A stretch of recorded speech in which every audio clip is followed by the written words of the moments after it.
Hello. Welcome to a Darkness portfolio. This strange robotic voice is known as text-to-speech technology. Think of it like Siri.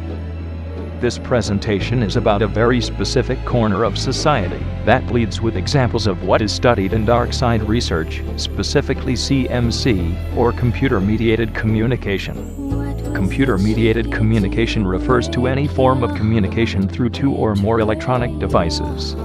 In a sense, it allows for people to talk to each other without having to meet face-to-face, allowing for people to communicate ideas without having to worry about social cues or immediate responses. A particular friend of CMC is known as the NEET. The word NEET commonly refers to a person who is not in education, employment, or training.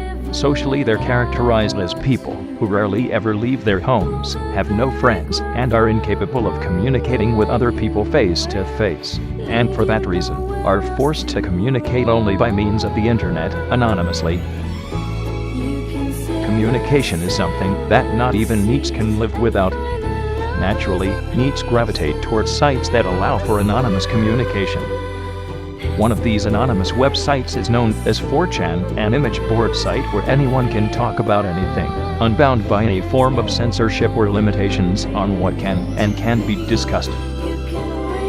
The website is categorized into boards, which are general topics to be discussed anonymously. The subjects of these boards range from productive topics such as business and finance to boards marked as NSFW, or not safe for work. NSFW boards refer to boards intended for adults only due to their content. This NSFW branding is most notably used to mark boards riddled with social taboo, such as the lives of NEETs. NEETs dedicate themselves to a particular board about NEETdom, known as Robot 9000, or more colloquially, R9K. The Mecca or Holy Land for NEETs, and the only place where a NEET can truly communicate with the outside world, making it the greatest place to observe dark side CMC theory. Dwellers of R9K are known as robots, and are typically NEETs. One could describe robots in a manner similar to the explanations given so far in this presentation, but a better understanding is achieved through the words of robots themselves. When asked what is a robot, a number of responses from NEETs were given anonymously for the purpose of this presentation. One robot in particular summarized his own condition, as well as the situations of many like-minded robots. The average robot is depressed. He lives on the computer. There is no happiness, just constant monotony and sadness. We want to escape, but our mental health and having to face our situations kicks us back down. It's soul-crushing to think of all the wasted years. I'm 25 years old. Have no friends, have never held a girl's hand. Have no hobbies, I'm good at nothing and can't remember the last time I felt true happiness. I have not spoken to someone who isn't family in over 8 years. I'm probably worse than your average, but most people at my stage just kill themselves. On R9K, everyone is enduring the same struggle, loneliness. It is here where dark side theory can be observed. This is the only place in which NEETs can feel normal and share stories of their own struggles.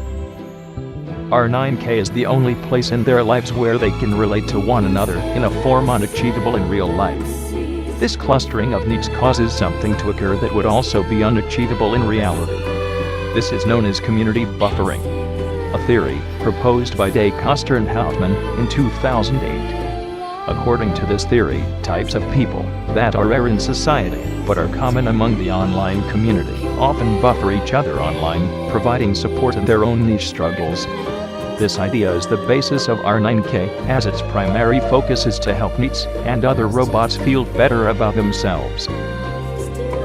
Another appeal of R9K to the NEETs is the fact that they can get help from many people anonymously. A major appeal of online communities is the infinite amount of people willing to help with problems without the need of strong emotional ties.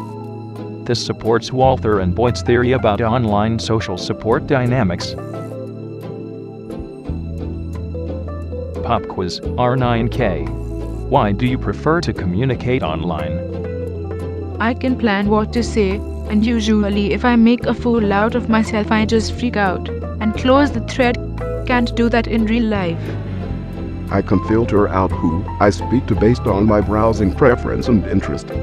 I'm not neat/hickey/robot, but fuck it. I'd much rather get to know someone online before meeting them rather than meeting them offline and having to spend time with an inane conversation that isn't going to go anywhere.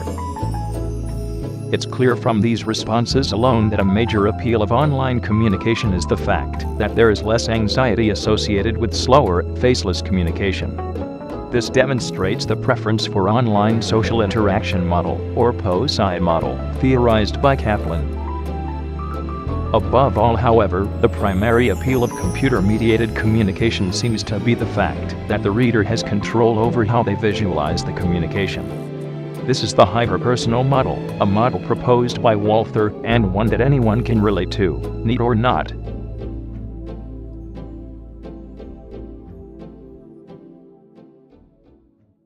Well everyone, it's been fun.